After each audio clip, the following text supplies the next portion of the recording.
Breaking news ಬರ್ತಾ ಇದೆ ನೋಡೋಣ. ಅಮಿತ್ ಶಾ ಭೇಟಿ ಮಾಡಿದ್ರು ದಳಪತಿಗಳಿಗೆ ಟಿಕೆಟ್ ಟೆನ್ಷನ್ ಇದೆ.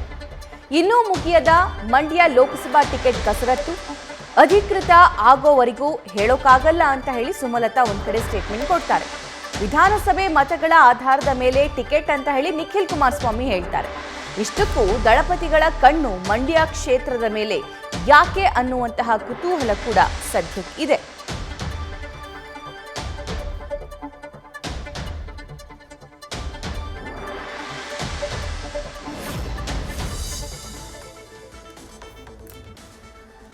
ಸುಮಲತಾ ಅವರನ್ನ ಪ್ರಶ್ನೆ ಮಾಡಿದ್ರೆ ಅಧಿಕೃತ ಆಗೋವರೆಗೂ ಮಂಡ್ಯ ಟಿಕೆಟ್ ಯಾರಿಗೆ ಅನ್ನೋದನ್ನ ಹೇಳೋಕ್ಕಾಗಲ್ಲ ಅನ್ನೋ ಸ್ಟೇಟ್ಮೆಂಟ್ ಕೊಡ್ತಾರೆ.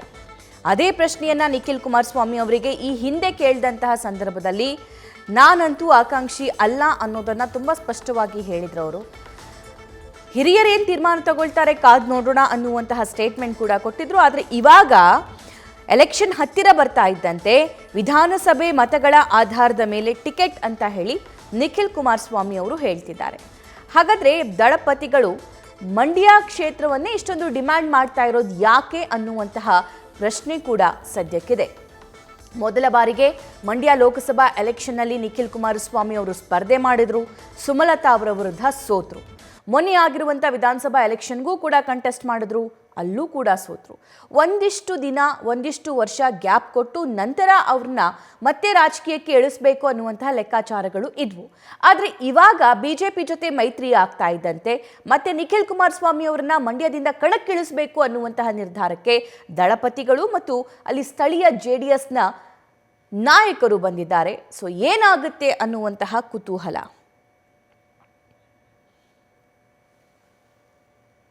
ವಿಧಾನಸಭಾ ಚುನಾವಣೆ ವೋಟ್ ಶೇರ್ ತಗೊಂಡಂತ ಒಂದು ದೃಷ್ಟಿಯಲ್ಲಿ ಇವತ್ತು ಹತ್ತತ್ರ 3 ಪಟ್ಟು ಹೆಚ್ಚಿಗೆ ಮಂಡ್ಯ ಜಿಲ್ಲೆನಲ್ಲಿ ಇವತ್ತು JDS ಬಿಜೆಪಿಗಿಂತ ಮುನ್ನಡೆ ಇರ್ತಕ್ಕಂಥದ್ದು ವೋಟ್ ಶೇರ್ ನೋಡಿದಂಥ ಸಂದರ್ಭದಲ್ಲಿ ಕೋಲಾರ ಇರ್ಬೋದು, ಮಂಡ್ಯ ಇರ್ಬೋದು, ಹಾಸನ ಇರ್ಬೋದು, ಇವೆಲ್ಲ ಭಾಗಗಳಲ್ಲಿ JDS ಪಕ್ಷದ ಪರವಾದಂಥ ಇವತ್ತು ಅತಿ ಹೆಚ್ಚು ಮತ ಚಲಾವಣೆ ಆಗಿರ್ತಕ್ಕಂಥದ್ದು. ಅದರ ಒಂದು ಹಿನ್ನೆಲೆಯಲ್ಲಿ ಇವತ್ತು ಮುಂದಿನ ದಿನಗಳಲ್ಲಿ ಎಲ್ಲ ಅತಿ ಶೀಘ್ರದಲ್ಲೇ ಈ ಒಂದು ಸೀಟ್ ಹಂಚಿಕೆ ವಿಚಾರವಾಗಿ ಬಗೆಹರಿಸ್ತಾರೆ ರಾಷ್ಟ್ರೀಯ ನಾಯಕರು.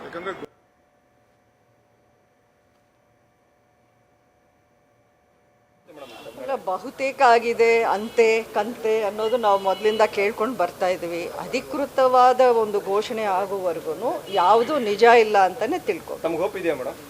ಖಂಡಿತ ಇದೆ, ಖಂಡಿತ ಇದೆ. ನೋಡಿ, ನಾನು ಒಂದು ವಿಷಯ ಸ್ಪಷ್ಟವಾಗಿ ಹೇಳಕ್ಕೆ ಇಷ್ಟಪಡ್ತೀನಿ. ನನಗೆ ಒಂದು ಟಿಕೆಟ್ ಬೇಕು ಅಂತ ನನ್ನ ಹೋರಾಟ ಅಲ್ಲ.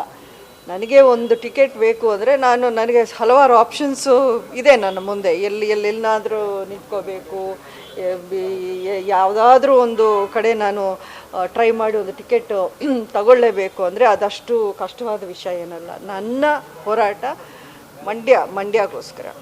ಮಂಡ್ಯವನ್ನು ಉಳಿಸ್ಕೋಬೇಕು. ಬಿಜೆಪಿ ಮಂಡ್ಯದಲ್ಲಿ ಒಂದು ಪಕ್ಷವನ್ನು ಇಲ್ಲಿ ನಾವು ಬಿಲ್ಡ್ ಮಾಡ್ಕೊಂಡು ಹೋಗಬೇಕು ಅನ್ನೋದು ನನ್ನ ಈ ವಿಚಾರ ಇಟ್ಕೊಂಡಾಗ ಅದೇ JDS ಅವರು ಅದನ್ನ ಕೇಳ್ತಾ ಇದ್ದಾರೆ ಅನ್ನೋದಕ್ಕೆ ಅವರಿಗೆ ಆಗುವಂಥದ್ದಾದ್ರೆ ಹೇಗಿರುತ್ತೆ ಅಲ್ಲ, ನೋಡೋಣ. ಇನ್ನೂ ಪಕ್ಷ ಏನೂ ಅಧಿಕೃತವಾಗಿ ಏನೂ ಆಗಿಲ್ಲ. ಅದೇ ರೀತಿ ನಿನ್ನೆ JDS ವತಿಯಿಂದನೂ ಆ ರೀತಿ ಏನು ಚರ್ಚೆಗಳಾಗಿಲ್ಲ ಅನ್ನುವಂಥದ್ದೇ ಆಯ್ತು. ಸಿಕ್ಕಿರುವಂತ ಮಾಹಿತಿ ಪ್ರಕಾರವಾಗಿ ಮೀಟಿಂಗ್ ಮುಗಿದ ಮೇಲೆ ನಿಖಿಲ್ ಅವರು ಮಾತಾಡ್ತಾರೆ, 3 ಅಂದ್ರೆ ಮಂಡ್ಯವೂ ಸೇರಿದಂತೆ 3 ಕ್ಷೇತ್ರಗಳಲ್ಲಿ JDS ಜಾಸ್ತಿ ಮುನ್ನಡೆ ಇದೆ ಬಿಜೆಪಿಗಿಂತ. ಹಾಗಾಗಿ ಮಂಡ್ಯ ಸೇರಿದಂತೆ 3 ಕ್ಷೇತ್ರ ನಮಗೆ ಬರುತ್ತೆ ಅಂತ ಹೇಳಿದ್ರು.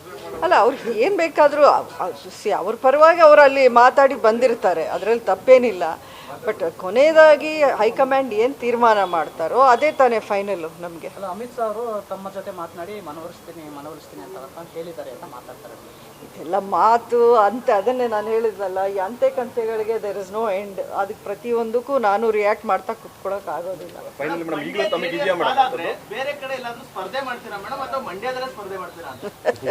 ಇದೀಗ ಒಂದು 100 ಸತಿ ನಾನು ಆನ್ಸರ್ ಕೊಟ್ಟಿದ್ದೀನಿ.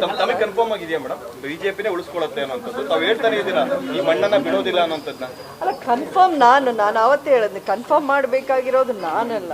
ನಾನು ಇದಕ್ಕೆ ಒಂದು ಫೈಟ್ ಮಾಡ್ತಾ ಇದ್ದೀನಿ, ಬಿಜೆಪಿ ಉಳಿಸ್ಕೋಬೇಕು ಅನ್ನೋದನ್ನ. ಕನ್ಫರ್ಮ್ ಮಾಡಬೇಕಾಗಿರೋದು ಬಿಜೆಪಿ ಹೈಕಮಾಂಡ್ ಇದೆ. ಖಂಡಿತ ಹೋಪ್ ಅಂತೂ ಇದ್ದೇ ಇದೆ ನನಗೆ. ನಿಮಗೆ ಯಾಕೆ ಪ್ರಶ್ನೆ ಬರ್ತಾ ಇದೆ ಅಂತಂದ್ರೆ, ಹಾಲಿ ಸಂಸದಿದ್ದೀರಾ, ಕಳೆದ ಬಾರಿ ಚುನಾವಣೆ ಇಡೀ ರಾಷ್ಟ್ರವ್ಯಾಪ್ತಿ ಚರ್ಚೆ ಆಗಿತ್ತು. ಸುಮಲತಾ ಅಂಬರೀಶ್ ಅವರು ಮತ್ತೆ ಸ್ಪರ್ಧೆ ಮಾಡ್ತಾರಾ ಅನ್ನೋ ಪ್ರಶ್ನೆಗಳು ಸಾಕಷ್ಟಿದೆ. ಅದಕ್ಕೋಸ್ಕರವಾಗಿ ಇಷ್ಟು ಪ್ರಶ್ನೆಗಳು ಬರ್ತಾ ಇದೆ ಮೇಡಮ್. ಇಲ್ಲ, ಪ್ರಶ್ನೆಗಳು ಬರಲಿ, ಅದರಲ್ಲೇನು ನನಗೇನು ಆಕ್ಷೇಪ ಏನಿಲ್ಲ. ಆದರೆ ನಾನು ಕರೆಕ್ಟಾಗಿ ಅದು ಫೈನಲ್ ಕನ್ಫರ್ಮೇಷನ್ ಬರೋವರೆಗೂ ಅದ್ರ ಬಗ್ಗೆ ಹೆಚ್ಚಿನ ಮಾತಾಡಿದಷ್ಟೂ ಅದಕ್ಕೆ ದೇರ್ ಇಸ್ ನೋ ಎಂಡ್. ಇದಕ್ಕೆ ಈ ಒಂದು ಡಿಸ್ಕಷನ್ ನಡೀತಾನೆ ಇರುತ್ತೆ, ಒಂದೊಂದು ದಿನಕ್ಕೆ ಒಂದೊಂದು ತಿರುವು ಅನ್ನೋ ಥರ ಬರ್ತಾ ಇದೆ ಮೀಡಿಯಾಗಳಲ್ಲಿ. ಈ ಬಗ್ಗೆ ಮತ್ತಷ್ಟು ಲೈವ್ ಡೀಟೇಲ್ಸ್ ನೀಡ್ತಾರೆ ನಮ್ಮ ಪೊಲಿಟಿಕಲ್ ಕರೆಸ್ಪಾಂಡೆಂಟ್ ಮಂಜುನಾಥ್. ಸುಮಲತಾ ಅವರಿಗೆ ಪ್ರತಿಷ್ಠೆಯ ಕಣ. ಮತ್ತೊಂದು ಕಡೆ ಹೇಗಾದ್ರೂ ಮಾಡಿ ಈ ಸಲ ಆದರೂ ನಿಖಿಲ್ ಕುಮಾರಸ್ವಾಮಿ ಅವ್ರನ್ನ ಗೆಲ್ಲಿಸ್ಕೋಬೇಕು ಅನ್ನುವಂಥದ್ದು ಕುಮಾರಸ್ವಾಮಿ ಅವರ ಆಸೆ. ಏನಾಗುತ್ತೆ ಹಾಗಾದ್ರೆ ಮಂಡ್ಯ ಕ್ಷೇತ್ರದಲ್ಲಿ?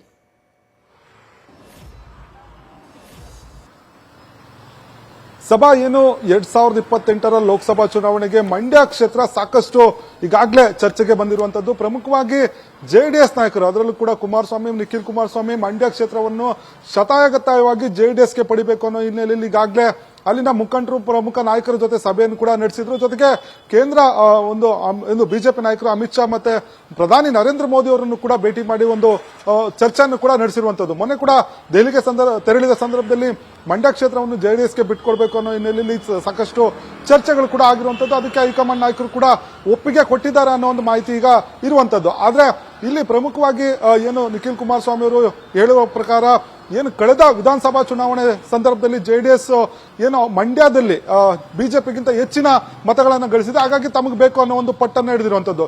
ಇನ್ನೊಂದು ಕಡೆ ಸುಮಲತಾ ಅವರು ಕೂಡ ಈ ಒಂದು ಕ್ಷೇತ್ರದ ಹಾಲಿ ಸಂಸದರಾಗಿದ್ದಾರೆ. ಜೊತೆಗೆ ಬಿಜೆಪಿಗೆ ಬಾಹ್ಯ ಬೆಂಬಲವನ್ನು ಕೊಟ್ಟಿದ್ರು. ಜೊತೆಗೆ ವಿಧಾನಸಭಾ ಚುನಾವಣೆ ಸಂದರ್ಭದಲ್ಲಿ ನೇರವಾಗಿ ಬಿಜೆಪಿ ಪರ ಅಭ್ಯರ್ಥಿಗಳನ್ನ ಪರವಾಗಿ ಕ್ಯಾಂಪೇನ್ ಮಾಡಿದ್ರು. ಮತ್ತೆ ಒಂದು ಬಿಜೆಪಿಯನ್ನ ಬೇಸ್ ಇಲ್ಲದ ಒಂದು ಪಾರ್ಟಿಯನ್ನ ಬೇಸ್ ಮಾಡುವಂತ ಕೆಲಸವನ್ನ ಮಾಡಿರುವಂತದ್ದು. ಹಾಗಾಗಿ ಈ ಬಾರಿ ಕೂಡ ನನಗೆ ಬಿಜೆಪಿಯಿಂದ ಟಿಕೆಟ್ ಕೊಟ್ರೆ ಬಿಜೆಪಿಯಿಂದ ಆ ಮಂಡ್ಯವನ್ನ ಗೆಲ್ತೇವೆ ಅನ್ನೋ ಒಂದು ವಾದವನ್ನ ಇಟ್ಟಿರುವಂತದ್ದು. ಆದ್ರೆ ಇಲ್ಲಿ ಸಾಕಷ್ಟು ವಾದ ಮತ್ತೆ ಪ್ರತಿವಾದಗಳು ಎರಡೂ ಕಡೆಯಿಂದ ಇರುವಂತದ್ದು. ಈಗಾಗಲೇ ಏನು ನಿಖಿಲ್ ಕುಮಾರಸ್ವಾಮಿ ಮತ್ತೆ ಕುಮಾರಸ್ವಾಮಿ ನೇರವಾಗಿ ಹೈಕಮಾಂಡ್ ಭೇಟಿ ಸಂದರ್ಭದಲ್ಲಿ ಸಾಕಷ್ಟು ಒಂದು ಅಂಶಗಳನ್ನ ಹೈಕಮಾಂಡ್ ನಾಯಕರ ಮುಂದಿಟ್ಟಿರುವಂತದ್ದು. ಏನಂದ್ರೆ ಕಳೆದ ಹಲವು ವರ್ಷಗಳಿಂದ ಬಿಜೆಪಿಯ ಅಂದ್ರೆ ಜೆಡಿಎಸ್ ನ ಭದ್ರಕೋಟೆ ಆಗಿರುವಂತಹ ಮಂಡ್ಯ ವಿಚಾರವಾಗಿ ಕಳೆದ ಒಂದು 15 ವರ್ಷಗಳ ಅಂಕಿಅಂಶಗಳನ್ನ ಏನು ಅಮಿತ್ ಶಾ ಅವರ ಮುಂದೆ ಇಟ್ಟಿರುವಂತದ್ದು.